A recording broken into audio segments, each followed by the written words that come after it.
If you go back to the Biden administration back in 2021, it took Democrats a lot of work to work through that process and then ultimately get to 2022. They kept running into hiccups. They were not able to get Joe Manchin, Kyrsten Sinema wholly on board, and it really prevented them from making that sort of huge impact piece of legislation early on in 2021 when perhaps they had the popular vote and they had the recent electoral victories behind their backs. And that is where the president made it clear and was able to more effectively argue that the American people voted for this House, they voted for this Senate, and they voted for this White House. And therefore, they made the case that, yes, despite some narrow margins in some key states, that the American people had given them agenda to go and implement in Congress. And that is what they are making the case that they are doing here today in July of 2025. He is going to sign this into law.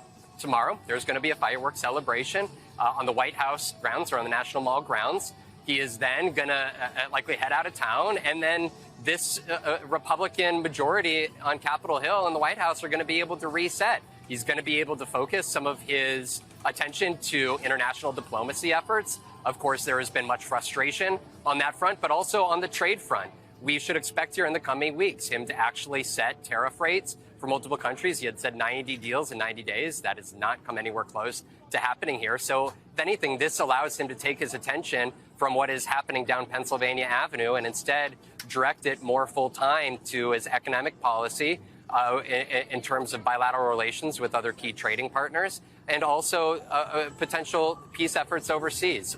Those have really kind of got stuck in the cement over the last 6 months. And so for the president, you should expect him to go and celebrate this, even potentially hit the campaign trail effectively to try to tout these tax cuts here and really hone in on what he's going to tout as these accomplishments. Focus on the deportation efforts here. If, in fact, they are able to ramp up the ICE personnel, there's going to be a hiring process to that. Again,